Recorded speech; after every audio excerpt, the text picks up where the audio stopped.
Kapuso primetime princess na si Barbie Fortesa is planned to star in a collaborative movie under GMA Pictures and Star Cinema next year.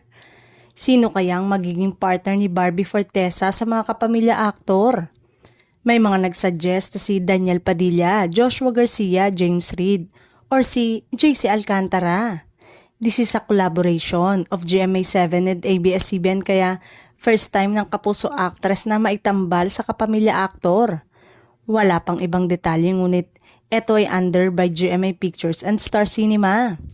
Samantala, kung mabibigyan ng pagkakataon, gusto ng actress na si Barbie Fortesa na makatrabaho ang kapamilya aktor na si Joshua Garcia.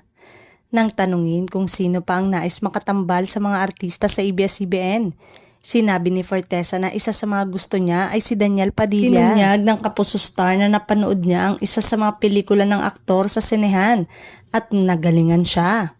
Marami naman ang agree dahil parang fresh umano sa mga manonood ang tambalan na yun kung sakali.